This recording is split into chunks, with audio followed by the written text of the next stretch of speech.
Well, hello, everyone. Welcome to our What is Access and Functional Needs and Why It's Important training. We're really going to try to help introduce you to a new resource framework tied to access and functional needs, maybe a culture shift as we do that.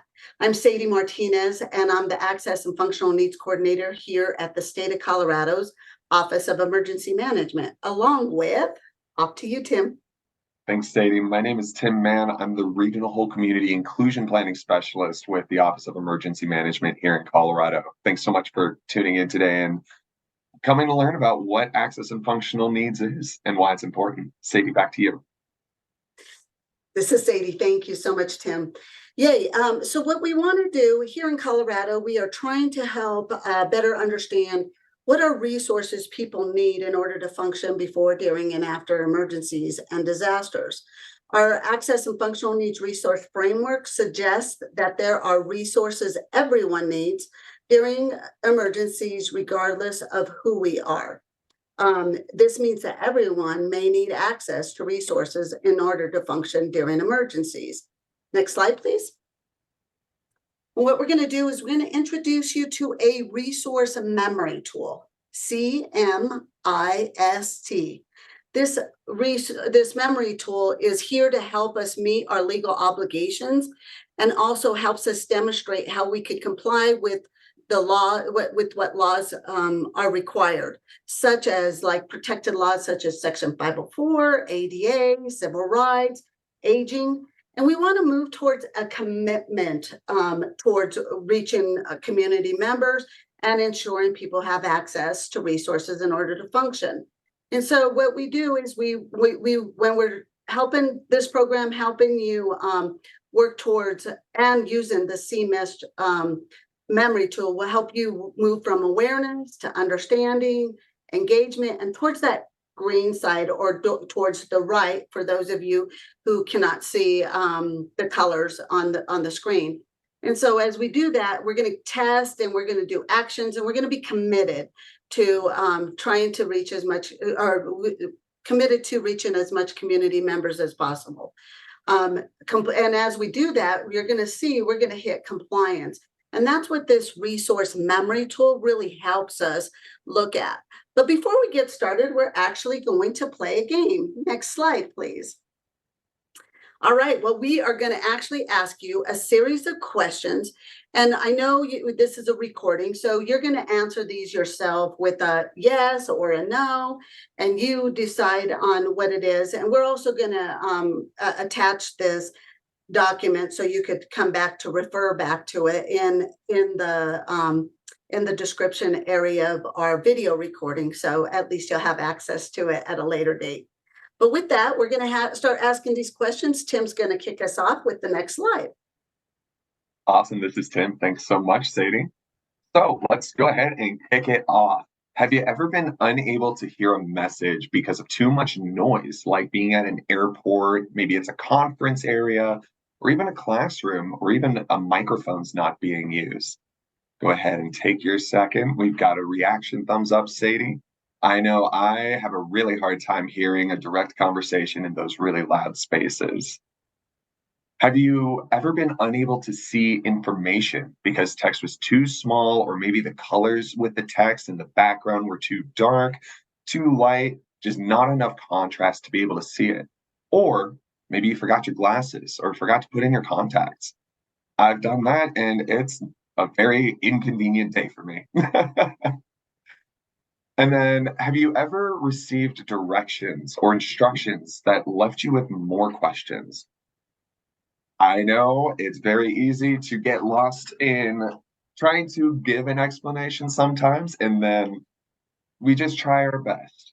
And you know what? We're going to figure it out as we keep on going.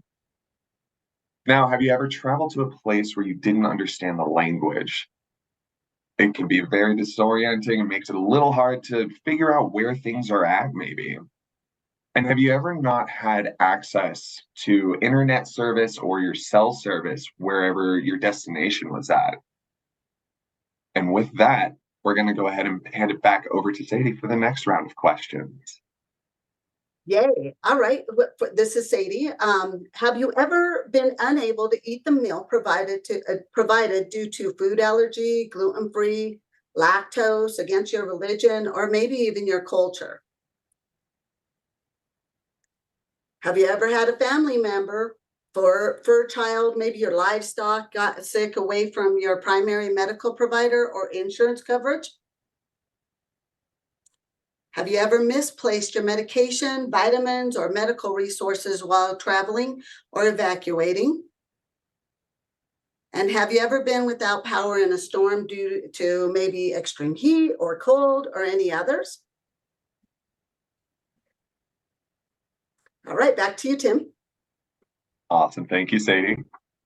Have you ever had difficulty paying for something because the ATMs were not working, maybe just out of service or the power was out in the area? Do you not know where the supply store or other power equipment is in the area that you're visiting? Maybe you just needed that power washer really bad for one day. Have you ever not been able to drive because you didn't have enough gas money or even your glasses or contacts and you're not able to see where you're able to drive? And have you ever not been able to get to your destination because of public transportation being down or not operating?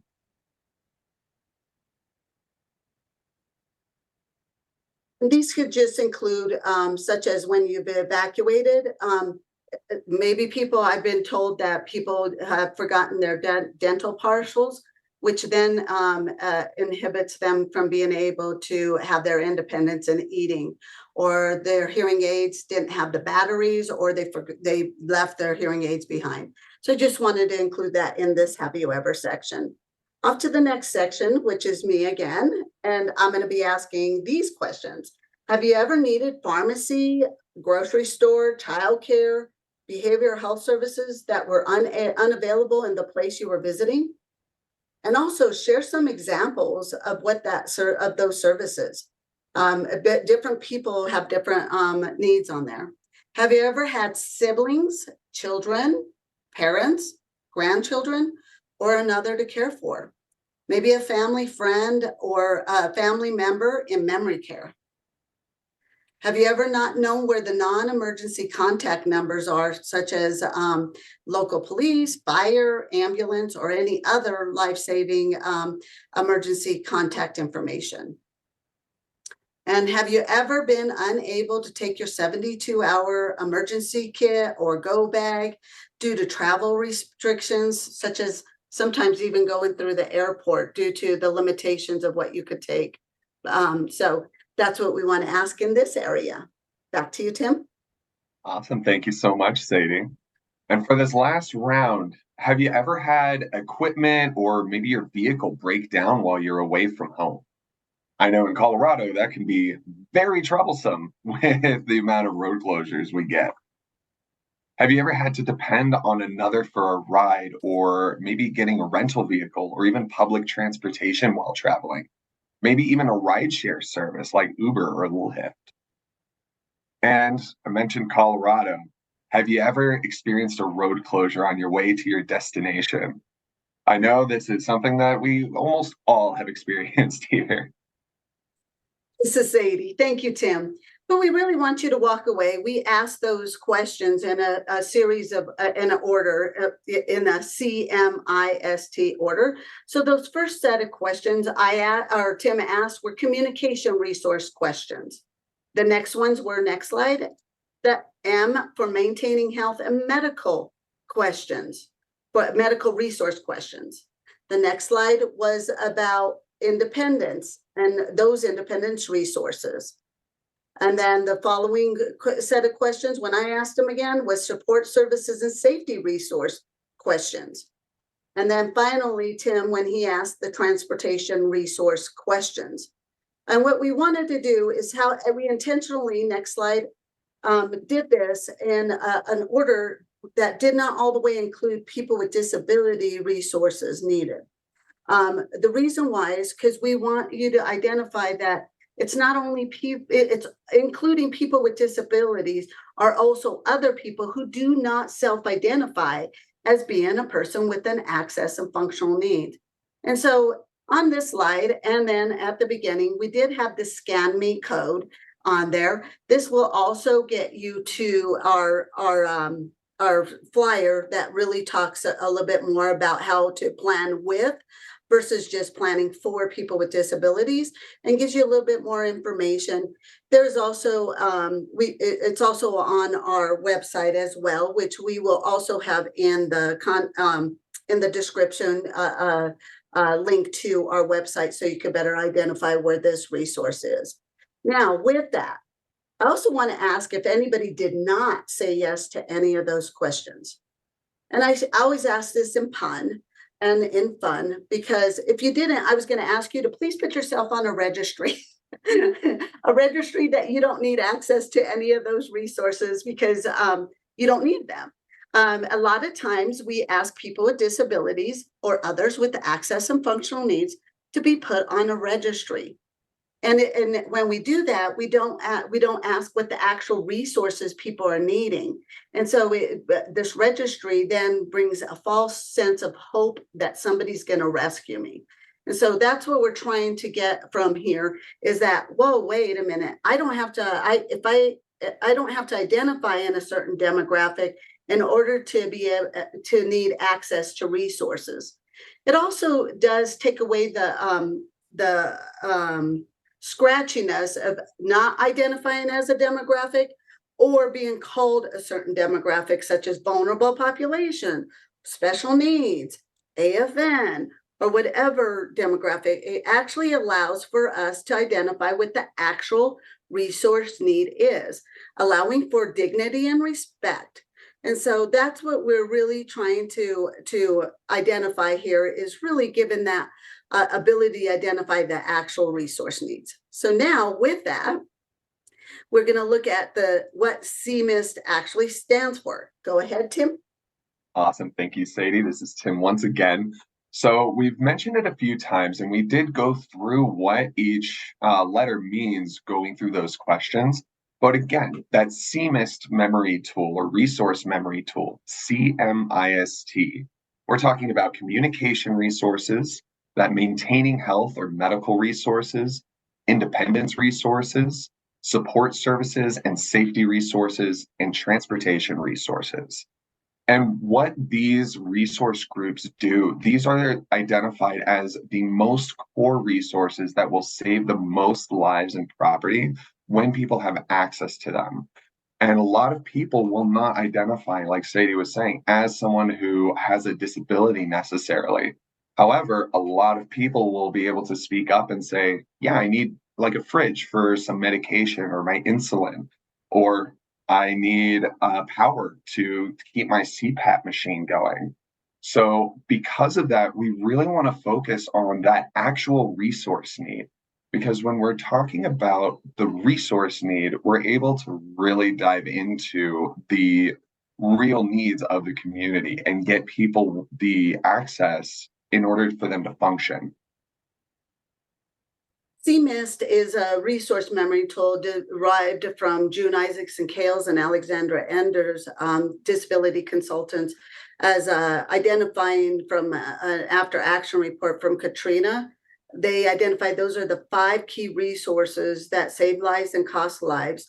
And so that's the reason why we really want to utilize that CMIST memory tool, CMIST memory tool. And Tim had identified a few people that don't identify as people with disabilities. That also includes people who may have diabetes or asthma and other areas like that. That I have it doesn't mean I have a disability, but I need access to my life-saving medication that helps me get through this. All right. With that, it also helps us with inclusion, diversity, equity, and accessibility. It helps strengthen our community's disaster resilience by addressing the action and identifying the CMIST resource needs before, during, and after a disaster to ensure the whole community inclusion, saving more life and property. It's understanding and meeting the true needs of the entire affected community. It's by engaging whole community inclusion, public, private, and civic, in both defining resource needs and devising ways to meet them. So a solution focus, looking at how we could get a solution to getting those resources. It's strengthening the process that work well with communities on a daily basis to improve resilience and emergency management outcomes. It builds community competence on skills needed to survive during emergencies and disasters and build better community resilience. It helps community prepare to not have to wait till help arrives, so that they can know what they need until they're able to pull in the resource request that is needed and when they're going through the disaster. It supports identification of individuals as well as community CMIS resource needs and capacity. And it supports emergency management practices committed to making programs, benefits, services, facilities, information, and communication accessible to everyone. So with that, what we're able to do, it helps find the resource gaps in our community. And in Colorado, we could foster the whole community inclusion and inclusion, diversity, equity, and accessibility. When we do that as well, next slide, please. It helps us with this everybody, anybody, somebody, and nobody little triangle that we talk about here. What we're doing is when we are all able to start talking CMIS resources, and everyone's plan needs to include their CMIS resources and identify when those CMIS resources are disrupted, then anybody can speak up and ask for those CMIS resources. And when we have somebody in the Emergency Operations Center, being able to coordinate and be able to look at what the resources are. They could be even community liaisons, community connectors, maybe whole community inclusion planning specialists. We even have CMIS response teams. If you're interested in those, we'll give our contact information so that we could give you an overview of what that menu of options are, so you could build them in your local communities. And then what that does is it helps nobody being left out. And so that's what we do with our everybody, anybody, somebody, and nobody left out. With that, this is what we're doing, and we want to leave you with a cool little Matthew McConaughey quote, which I always think is wonderful, because this is what we're doing as we keep trying to have everybody included, and CMIS is helping with that. Keep in mind, we are not here to tolerate our differences. We are here to accept them. We are not here to celebrate our sameness. We are here to salute our distinctions. We are not born into equal access or with equal abilities, but we should have equal opportunity. And that comes from his Green Light book. But I also want to leave you with the thought, it's my life philosophy as we keep continually growing together, culture shifting together, is to not know and do nothing about it is forgivable. To know and do something about it is admirable.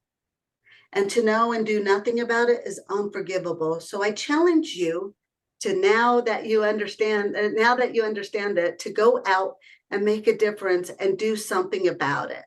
It is very admirable, and it's also reaching all of our community.